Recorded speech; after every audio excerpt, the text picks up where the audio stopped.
Welcome everyone. Welcome to SST College of Arts and Commerce. We all welcome you to SST Edupedia, a place where you will find all the videos related to your subject as well as your standard. So, myself धीरज पारवानी. हम लोग last time जो हमारा chapter चालू था 11th science maths paper 1 का chapter number 1 angle and its measurement, उसको आज continue करेंगे. This is the third part of this lecture. So इससे पहले 2 पार्ट हो चुके हैं, तो कृपया करके वो वीडियोस देख लीजिए ताकि आप ये वीडियो को समझ सके.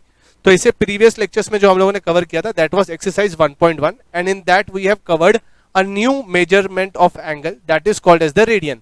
आज तक हम लोग डिग्री में एंगल को हमेशा मेजर किया करते थे और एक नया मोड हम लोगों ने पढ़ा था रेडियन, उसका इंपॉर्टेंस क्या था और रेडियन टू डिग्री और डिग्री टू रेडियन कैसे कन्वर्ट करते थे, वो सारी चीजें हमारे ऑलरेडी हो चुके हैं.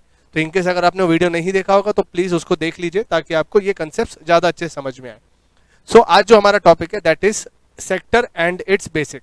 तो basically what is a sector. तो एक सेक्टर जानने के लिए पहले तो एक सर्कल देखते हैं हम लोग. तो एक सर्कल में से जो एक छोटा सा पोर्शन कट होता है उसको कहते हैं हम लोग अ सेक्टर. अगर आप ये सर्कल देखोगे तो कंप्लीट व्हाइट सर्कल में आपको एक ऑरेंज कलर का पोर्शन दिखेगा.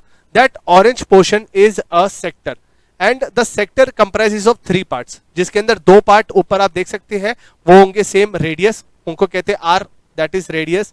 उसके साथ साथ उनके बीच में एक होती है angle which is called as the theta. And एक लास्ट पार्ट होता है नीचे का जो आप देख सकते हैं that is arc. What is a arc? Arc is nothing but circle का आउटर पार्ट जो कट हो गया सेक्टर में उसको कहते हैं आर्क, और उसका जो पूरा होता है लेंथ उसको कहते हैं लेंथ ऑफ आर्क और उसको डिनोट किया जाता है एस से. तो आपको ये बेसिक्स को एकदम दिमाग में अपने बिठा के रखना है कि जब भी आपको रेडियस बोले मतलब आपको आर दिया है. एग्जाम्पल फॉर एग्जाम्पल एक बात बोलता हूं मैं कि अगर रेडियस इक्वल टू 14 सेंटीमीटर दिया है मतलब उसका मतलब है आपको आर का वैल्यू दिया है 14 सेंटीमीटर. वही अगर आपको एंगल बोला है एंगल 108 डिग्री एग्जाम्पल, तो इसका मतलब एंगल दिया है मतलब क्या दिया आपको थीटा. तो जब भी एंगल यूज किया जाएगा तो आपके दिमाग में आ जाना चाहिए एंगल मतलब थीटा. और जब भी लेंथ ऑफ आर्क की बात करेगा तो लेंथ ऑफ आर्क मतलब होता है एस. तो जब भी length of arc find out करने बोले या गिवन दिया होगा तो आप हमेशा उसका मतलब होगा वो एस दिया या फाइंड आउट करना है. अभी यहां से आती है इंपॉर्टेंट फॉर्मूला जो हम लोग को पूरे एक्सरसाइज में लगने वाली है. That is length of arc is equal to R into theta.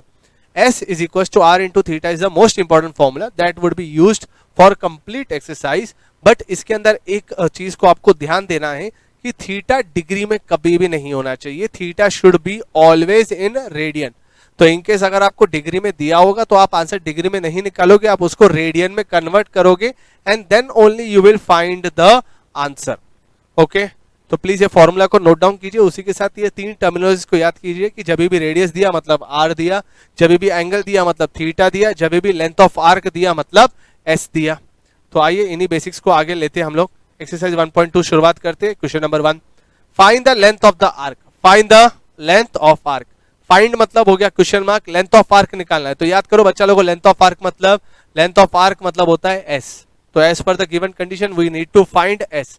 तो s equal to question mark which subtends an angle. Angle दिया मतलब थीटा. यस, एंगल मतलब थीटा 108 डिग्री. बट तो सबसे बड़ा प्रॉब्लम है कि मैंने आपको पहले ही समझा दिया कि ये फॉर्मूला यूज करते समय आर्क की आपको हमेशा जो भी आपका एंगल होगा it should be always in radian. तो ये 108 डिग्री को रेडियन में कन्वर्ट करोगे multiply by pi by 180.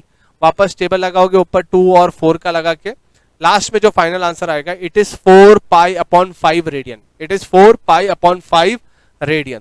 If the radius, आगे पढ़ते हैं at the centre, if the radius of the circle, radius of the circle मतलब आर दिया है इज 15 सेंटीमीटर, मतलब आर का वैल्यू 15 सेंटीमीटर. तो भाई और बहनों आपको आर और थीटा दिया जा चुका है, आपको एस फाइंड आउट करना है. तो एस की फॉर्मूला आप सबको अभी अभी सीखे हम लोगों ने. एस की फॉर्मूला है आर इंटू थीटा, जहां पे आर की वैल्यू इज 15 एंड थीटा की वैल्यू इज 4 पाई बाय 5. तो टेबल लगाऊंगा 5 1 सा लगेगा और 15 को 3 सा, तो आंसर आएगा 3 ऊपर और बचता है 3 into 4 pi that is 12 pi centimetre. So therefore arc का जो लेंथ है इट इज 12 पाई सेंटीमीटर. आप बोलोगे सर पाई का वैल्यू नहीं पुटअप करना है. नहीं बच्चा, पाई का वैल्यू पुटअप नहीं करना है. साथ में जो लेंथ है उसका यूनिट होता है या फिर सेंटीमीटर या फिर मीटर. तो आपने यहाँ पे सेंटीमीटर ये देख के लिखा है कि रेडियस को जो यूनिट दिया है वही सेम लिखना. तो रेडियस यहाँ पे सेंटीमीटर में दिया है इसके लिए मैंने सेंटीमीटर में लिखा है. इनकेस अगर मीटर में दिया होता तो आप लास्ट में यूनिट मीटर में लिखते. तो होपफुली आपको ये फर्स्ट सम समझा होगा. आइए नेक्स्ट सेकंड सम पे चलते हैं. Exercise 1.2 question number 2, the radius of the circle is 9 centimetre. अभी पहले यहाँ पे आपको रेडियस ऑफ द सर्कल दिया हुआ है तो आइए चेक करते हैं। तो रेडियस ऑफ द सर्कल मैंने नीचे नोट डाउन कर लिया, आर का वैल्यू इज 9 सेंटीमीटर। आगे बोलते हैं find the length of arc, find the length of arc, मतलब बेसिकली एस फाइंड आउट करना है। तो पहला हमारा s equal to question mark आ गया। If the circle which cuts off a chord of length, अभी आपको समझाऊं मैं तो कॉर्ड क्या होता है पहले वो समझाता हूं। तो कॉर्ड वो चीज होती है जो सर्कल के सर्कमफ्रेंस मतलब आउटर बाउंड्री पे किसी भी दो पॉइंट्स को ज्वाइन करने वाली लाइन को हम लोग कहते हैं कॉर्ड। तो यहां पे अगर आप पढ़ोगे तो this circle which cuts of, तो आर्क कट कर रहा है कॉर्ड को, मतलब जहां से आर्क शुरू हो रहा है जहां पे आर्क खत्म हो रहा है वहीं से कॉर्ड शुरू हो रहा है, वहीं पे कॉर्ड खत्म हो रहा है। तो अगर आप डायग्राम को विजुअलाइज करोगे तो यहाँ पे एक ट्राइंगल बनेगा और उसके साथ साथ बोला है एज पर गिवन कंडीशन, क्या बोला है कि chord of length equal to the length of radius, मतलब जो कॉर्ड आप बना रहे हो उसका जो लेंथ है वो रेडियस के लेंथ के बराबर होगा। तो अगर आप इसको पूरे को ऑब्जर्व करोगे तो ये एक ट्राइंगल बन जाएगा जहां पे दो आर ऑलरेडी थे और नीचे भी एक आर आ जाएगा, तो ये बन जाएगा इक्विलेटरल ट्राइंगल। क्या बन जाएगा ये? Equilateral triangle. और जैसे इक्विलेटरल ट्राइंगल बन जाएगा तो इसका एक प्रॉपर्टी होता है इक्विलेटरल ट्राइंगल का, all sides are equal as well as all angles are 60 degree. तो यहाँ पे मतलब डायरेक्ट थीटा नहीं दिया हुआ है, थीटा मैं अपने आप निकालूंगा, that is theta equals to 60 degree. But as usual degree में तो चलना ही नहीं है, काम करना ही नहीं है, तो इसको हम लोग कन्वर्ट करेंगे इन टर्म्स ऑफ रेडियन। तो it would be multiplied by pi by 180, 61 जा 63 जा 180 को लगता है, तो it is pi by 3 radian. Again S निकालना है तो formula S equals to R theta, R का वैल्यू अगर आप ऑब्जर्व करोगे दैट इज 9 इंटू थीटा का value is pi by 3, table लगाऊंगा तो आंसर आ जाएगा 3 pi centimetre. The final answer is 3 pi centimeter. Therefore, the length of the arc of this circle is 3 pi centimeter. Centimeter again because radius का unit भी centimetre है, इसके लिए इसका यूनिट भी सेंटीमीटर लिखा गया है। होपफुली आपको ये भी समझा होगा। आइए नेक्स्ट क्वेश्चन नंबर फोर्थ पे चलते हैं। थर्ड आपके लिए होमवर्क है, आप प्लीज ट्राई कीजिए, सिमिलर गाइडलाइंस पे है, आप प्लीज ट्राई कीजिए एक बार। आपको आता है तो वेल एंड गुड, नहीं आता है तो कमेंट सेक्शन में डाल दीजिए, हम आपके नेक्स्ट लेक्चर्स में इसका डाउट सॉल्व करेंगे। अब pendulum of 14 centimetre oscillates through an angle of 18 degree. अब ये बोलना क्या चाहता है इसको समझिए। तो पेंडुलम अगर आपको याद होगा वो आप लोग देखते होंगे बहुत बार, घंटा घड़ी बोलते हैं हम लोग, जहाँ पे एक पेंडुलम यहाँ पे रहता है जहाँ पे उसका एक ऊपर वाला जो पोजीशन होता है फिक्स होता है और नीचे एक बॉब लगा दिया जाता है, या हम लोग बोलते हैं कुछ तो ऐसा लगाते हैं जो एक सर्कुलर टाइप में होता है। तो पेंडुलम अगर आप देखोगे तो ऑसिलेट होता है लेफ्ट राइट।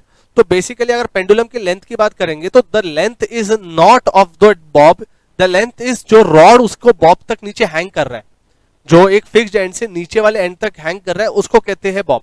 तो अगर आप पेंडुलम का ऑसिलेशन देखोगे तो वो एक सेक्टर बनाता है, तो सेक्टर में अगर आप उसको कंपेयर करोगे जो लेंथ है वो बन जाता है आपका रेडियस, और जो आपका बॉब मूव होता है वो जो पाथ बनाता है that is nothing but your arc, तो यहाँ पे वही बोला है pendulum length of 14 centimetre, length दे दिया मतलब बेसिकली आपको आर दे दिया है, आर का value 14 centimetre, oscillates through an angle of 18 degree, तो मतलब थीटा आपको 18 डिग्री दिया है पर डिग्री में रख नहीं सकते, इसके लिए उसको पाई बाय 180 से मल्टीप्लाई किया है, तो 18 1 18 10 पाई बाय 10 आंसर आ गया।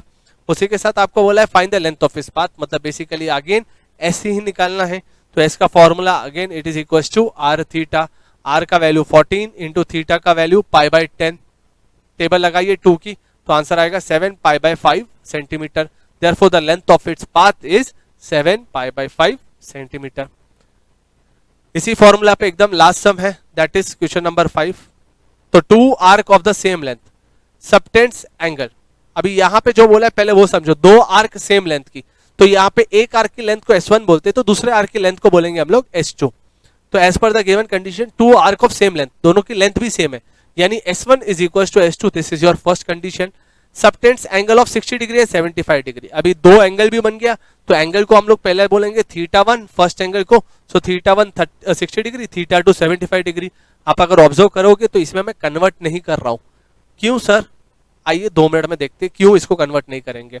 What is the ratio of the radii of the 2 circles, ये रेडियाई जो वर्ड है ना ये कुछ अलग नहीं है, रेडियस ही है, जस्ट अगर सिंगुलर होता है तो हम लोग रेडियस बोलते हैं और प्लूरल होता है तो हम लोग इसको रेडियाई बोलते हैं। तो this is the radii of 2 circles, यानी R1 अपॉन R2 निकालना है मुझे। सो बेसिकली कंडीशन है S1 इक्वल्स टू S2, तो यहाँ पे S का फॉर्मूला होता है R थीटा, तो S1 का वैल्यू हो जाएगा R1 θ1, S2 का वैल्यू हो जाएगा R2 θ2, तो फॉर्मूला हो जाएगा R1 upon R2 equals to θ1 upon θ2। तो बेसिकली यही चीज है जिसके वजह से हम लोग बच्चा लोगों यहाँ पे इसको कन्वर्ट नहीं कर रहे थे, बिकॉज ये एक्चुअली होता है ratio. Ratio is a unitless quantity, आप लोगों ने अपने फिजिक्स में पढ़ा है. तो भले आप इसको कन्वर्ट करो या नहीं करो, आंसर तो सेम ही रहने वाला है. तो देयरफॉर 75/60 आंसर 15 का टेबल लगेगा, तो ऊपर आएगा 5 और नीचे आएगा 4. तो answer is 5/4. Therefore the ratio is 5:4.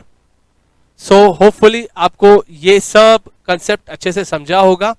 And इसी के साथ साथ और एक और फॉर्मूला है ये एक्सरसाइज में, इसको हम लोग नेक्स्ट लेक्चर में देखेंगे और आगे के बाकी के 4 सम्स हम लोग वाइंड अप करेंगे, जिससे ये पूरा का पूरा चैप्टर वाइंड अप होगा.